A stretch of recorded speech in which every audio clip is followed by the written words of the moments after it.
मेरा बाबा, बड़ा जादूगर मेरा बाबा। दिलाराम बाबा मेरा बाबा, बड़ा जादूगर मेरा बाबा। हमको बनाते कांटों से फूल, हमको बनाते कांटों से फूल, चमकाते भाग्य मेरा बाबा, बड़ा जादूगर मेरा बाबा, बड़ा जादूगर मेरा बाबा। दिलाराम बाबा मेरा बाबा। ओम शांति। आज 31 दिसंबर 2020 आज वर्ष का अंतिम दिवस है। बाबा के महावाक्य, मीठे बच्चे, तुम्हारी यह ईश्वरीय मिशन है। तुम सबको ईश्वर का बनाकर उन्हें बेहद का वर्षा दिलाते हो। तुम्हारी यह ईश्वरीय मिशन है, तुम सबको ईश्वर का बनाकर उन्हें बेहद का वर्षा दिलाते हो। प्रश्न, कर्मेंद्रियों की चंचलता समाप्त कब होगी? उत्तर, जब तुम्हारी स्थिति सिल्वर एज तक पहुंचेगी, अर्थात जब आत्मा त्रेता की सतो स्टेज तक पहुंच जाएगी, तो कर्मेंद्रियों की चंचलता बंद हो जाएगी। क्योंकि सत्युग त्रेता दोनों ही युगों में चंचलता नहीं होगी। अभी तुम्हारी रिटर्न जर्नी है, इसलिए कर्मेंद्रियों को वश में रखना है। कोई भी छिपाकर ऐसा कर्म नहीं करना जो आत्मा पतित बन जाए। अविनाशी सर्जन तुम्हें जो परहेज बता रहे हैं, उस पर चलते रहो। गीत है मुखड़ा देख ले प्राणी जरा दर्पण में। ओम शांति। रूहानी बच्चों प्रति रूहानी बाप समझा रहे हैं। न सिर्फ तुम बच्चों को, जो भी रूहानी बच्चे प्रजापिता ब्रह्मा मुख वंशावली है, वह जानते हैं। हम ब्राह्मणों को ही बाप समझाते हैं। पहले तुम शूद्र थे, फिर आकर ब्राह्मण बने हो। बाप ने वर्णों का भी हिसाब समझाया है। दुनिया में वर्णों को भी समझते नहीं, सिर्फ गायन है। अभी तुम ब्राह्मण वर्ण के हो, फिर देवता वर्ण के बनेंगे। विचार करो, यह बात राइट है? जज योरसेल्फ। बाबा कहते निर्णय करो, हमारी बात सुनो और भेंट करो। पहले जो सुना था और अभी बाप जो सुना रहे हैं, बाबा कहते दोनों में कंपेयर करो। शास्त्र जो जन्म जन्मांतर सुने हैं और जो ज्ञान सागर बाप समझाते हैं, उनकी भेंट करो। राइट क्या है? ब्राह्मण धर्म अथवा कुल बिल्कुल भूले हुए हैं। तुम्हारे पास विराट रूप का चित्र राइट बना हुआ है, इस पर समझाया जाता है। बाकी इतनी भुजाओं वाले चित्र जो बनाए हैं और देवियों को हथियार आदि बैठ दिए हैं, वह सब है रॉन्ग। यह भक्ति मार्ग के चित्र हैं। इन आंखों से सब देखते हैं परंतु समझते नहीं। कोई के ऑक्यूपेशन का पता नहीं है। अभी तुम बच्चों को अपनी आत्मा का पता पड़ा है और 84 जन्मों का भी मालूम पड़ा है। जैसे बाप तुम बच्चों को समझाते हैं, तुमको फिर औरों को समझाना है।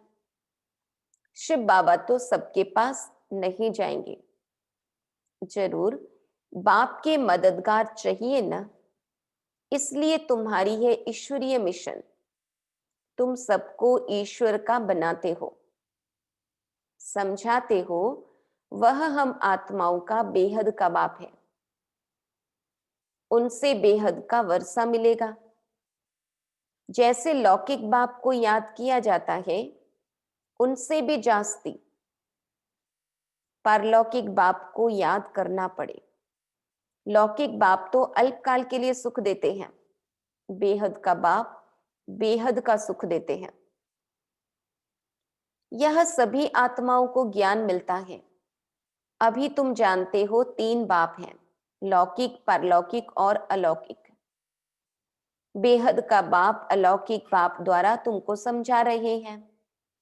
इस बाप को कोई भी जानते नहीं। ब्रह्मा की बायोग्राफी का किसको पता नहीं है? उनका ऑक्यूपेशन भी जानना चाहिए न।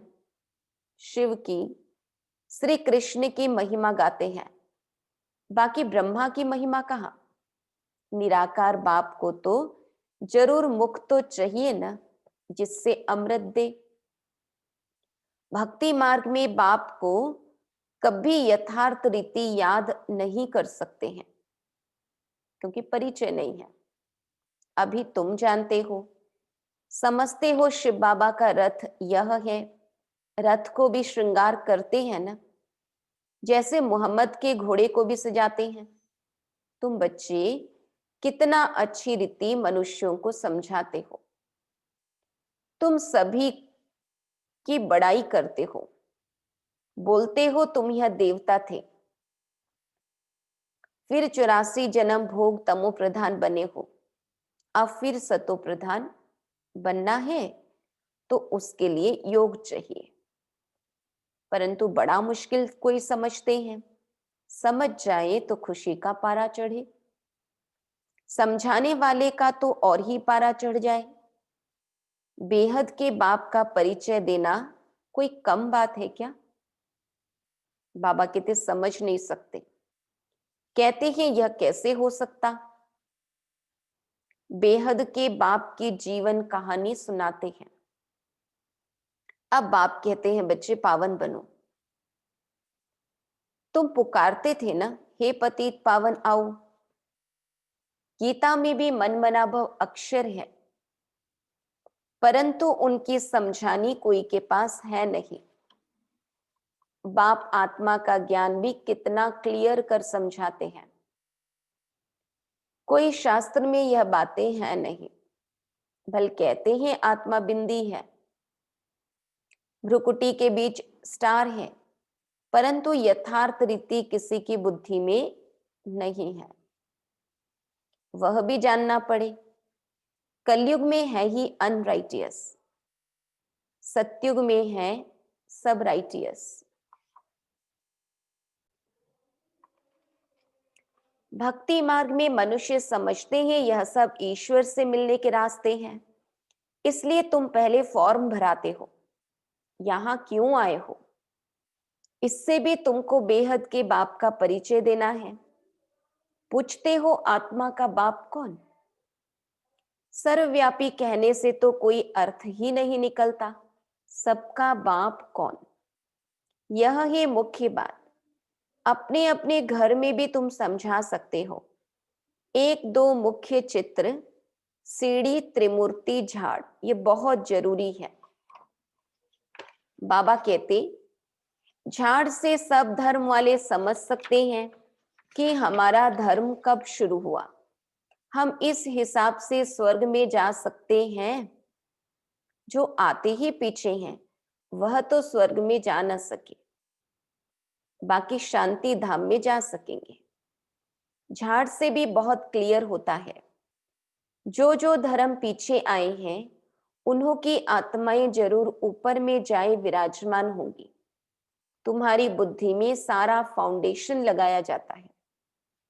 बाप कहते हैं आदि सनातन देवी देवता धर्म का सैपलिंग तो लगा, फिर झाड़ के पत्ते भी तुमको बनाने हैं। पत्ते बिगर तो झाड़ होता नहीं, इसलिए बाबा पुरुषार्थ कराते रहते हैं आप समान बनाने के लिए। और धर्म वालों को पत्ते नहीं बनाने पड़ते हैं, वह तो ऊपर से आते हैं, फाउंडेशन लगाते हैं, फिर पत्ते पीछे ऊपर से आते जाते हैं। तुम फिर झाड़ की वृद्धि के लिए यह प्रदर्शनी आदि करते हो। ये ना धर्म पिता की आत्मा आती है, धर्म प्रचार करती है, तो उस धर्म से जो लोग जुड़ते जाते हैं वो जैसे कि उस धर्म के पत्ते हो गए। तो बाबा कहते हैं प्रदर्शनी आदि हम जो करते हैं इससे पत्ते लगते हैं, मतलब और आत्माएं जुड़ती हैं, फिर तूफान आने से गिर पड़ते हैं, मुरझा जाते हैं। यह आदि सनातन देवी देवता धर्म की स्थापना हो रही है। इसमें लड़ाई आदि की कोई बात नहीं, सिर्फ बाप को याद करना और कराना है। तुम सबको कहते हो और जो भी रचना है उनको छोड़ो, रचना से कभी वर्षा मिल न सके। रचयिता बाप को ही याद करना है और किसकी याद न आए। बाप का बनकर ज्ञान में आकर फिर अगर कोई ऐसा काम करते हैं तो उसका बोझा सिर पर बहुत चढ़ता है। बाप पावन बनाने आते हैं और फिर ऐसा कुछ काम करते हैं तो और ही पतित बन पड़ते हैं। इसलिए बाबा कहते हैं ऐसा कोई काम नहीं करो जो घाटा पड़ जाए। बाप की ग्लानि होती है ना, ऐसा कर्म नहीं करो जो विकर्म जास्ती हो जाए। परहेज भी रखनी है, दवाई में भी परहेज रखी जाती है।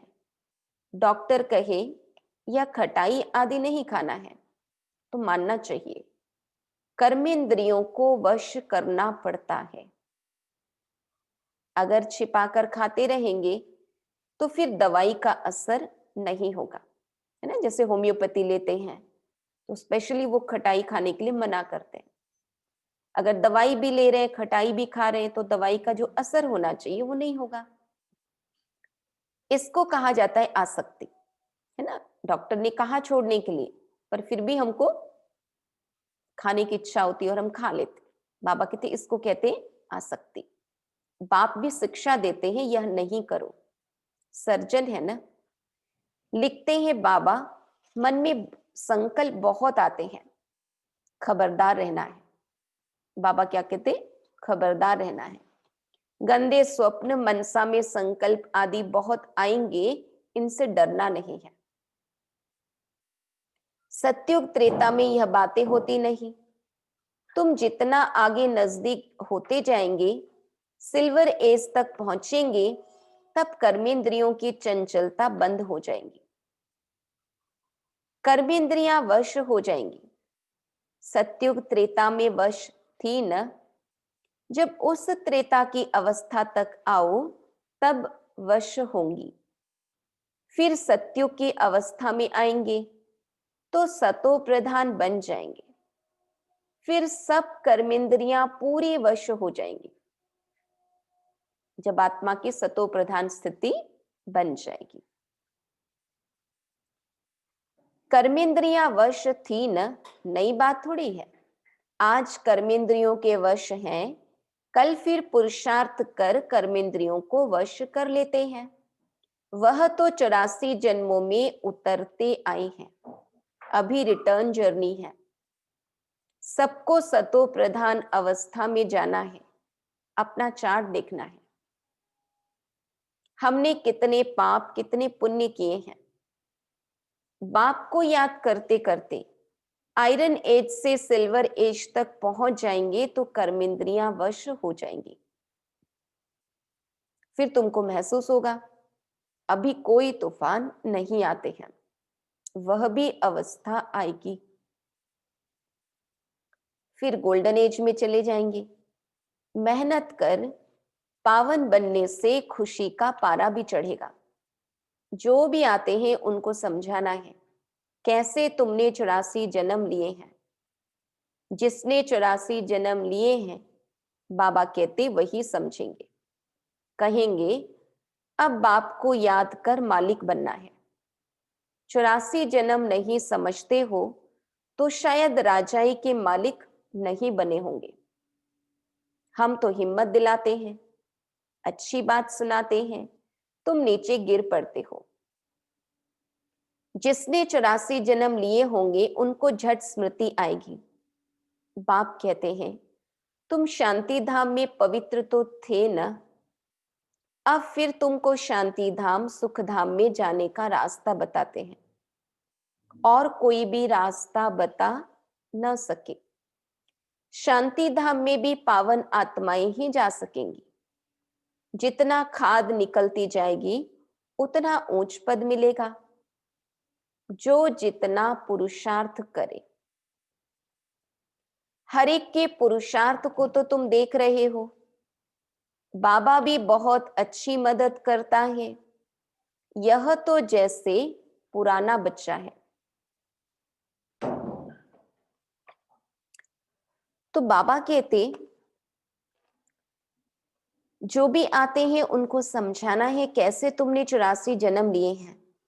जिसने 84 जन्म लिए हैं वही समझेंगे, कहेंगे अब बाप को याद कर मालिक बनना है। 84 जन्म नहीं समझते हो तो शायद राजाई के मालिक नहीं बने होंगे। हम तो हिम्मत दिलाते हैं, अच्छी बात सुनाते हैं, तुम नीचे गिर पड़ते हो।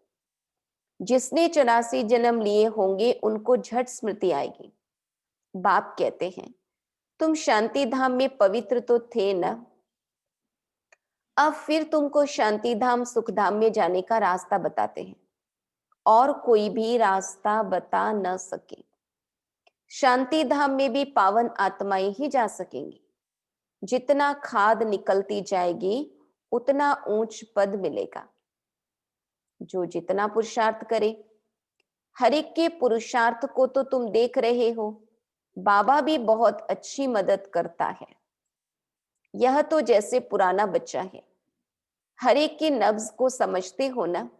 सयाने जो होंगे वह झट समझ जाएंगे बेहद का बाप है। उनसे जरूर स्वर्ग का वर्षा मिलना चाहिए। मिला था, अब नहीं है, फिर मिल रहा है। एम ऑब्जेक्ट सामने खड़ा है। बाप ने जब स्वर्ग की स्थापना की थी तुम स्वर्ग के मालिक थे। फिर 84 जन्म ले नीचे उतरते आए हो। अभी है यह तुम्हारा अंतिम जन्म। हिस्ट्री रिपीट तो जरूर करेगी ना। तुम सारा 84 का हिसाब बताते हो। जितना समझेंगे उतना पत्ते बनते जाएंगे। तुम भी बहुतों को आप समान बनाते हो ना। तुम कहेंगे हम आए हैं सारे विश्व को माया की जंजीरों से छुड़ाने। बाप कहते हैं मैं सबको रावण से छुड़ाने आता हूं। तुम बच्चे भी समझते हो बाप ज्ञान का सागर है। तुम भी ज्ञान प्राप्त कर मास्टर ज्ञान सागर बनते हो ना। ज्ञान अलग है, भक्ति अलग है। तुम जानते हो भारत का प्राचीन राजयोग बाप ही सिखलाते हैं। कोई मनुष्य सिखला नहीं सकते। परंतु यह बात सबको कैसे बताएं? यहां तो असुरों के विघ्न भी बहुत पड़ते हैं। आगे तो समझते थे शायद कोई किचड़ा डालते हैं। अभी समझते हो यह विघ्न कैसे डालते हैं। नथिंग न्यू, कल्प पहले भी यह हुआ था। तुम्हारी बुद्धि में यह सारा चक्र फिरता रहता है। बाबा हमको सृष्टि के आदि मध्य अंत का राज समझा रहे हैं। बाबा हमको लाइट हाउस का भी टाइटल देते हैं। कौन सा टाइटल? Light house. यानी अपने ज्ञान की लाइट से बहुतों के रास्ते को स्पष्ट करने वाले, बहुतों को रास्ता दिखाने वाले। एक आंख में मुक्ति धाम, दूसरी आंख में जीवन मुक्ति धाम। तुमको शांति धाम में जाकर फिर सुख धाम में आना है। यह है ही दुख धाम। बाप कहते हैं इन आंखों से जो कुछ तुम देखते हो उनको भूलो। अपने शांति धाम को याद करो। आत्मा को अपने बाप को याद करना है। इसको ही अव्यभिचारी योग कहा जाता है। ज्ञान भी एक से ही सुनना है, वह है अव्यभिचारी ज्ञान। याद भी एक को करो। मेरा तो एक, दूसरा न कोई। जब तक अपने को आत्मा निश्चय नहीं करेंगे तब तक एक की याद आएगी नहीं। आत्मा कहती है मैं तो एक बाबा की ही बनूंगी, मुझे जाना है बाबा के पास। यह शरीर तो पुराना जर्जरी भूत है, इनमें भी ममत्व तो नहीं रखना है। यह ज्ञान की बात है। ऐसे नहीं कि शरीर की संभाल नहीं करनी है। अंदर में समझना है यह पुरानी खाल है, इनको तो अब छोड़ना है। तुम्हारा है बेहद का सन्यास, वह तो जंगल में चले जाते हैं। तुमको घर में रहते याद में रहना है। याद में रहते रहते तुम भी शरीर छोड़ सकते हो। कहाँ भी हो तो तुम बाप को याद करो।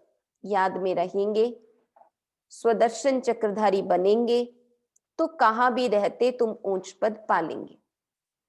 जितना इंडिविजुअल मेहनत करेंगे उतना पद पाएंगे।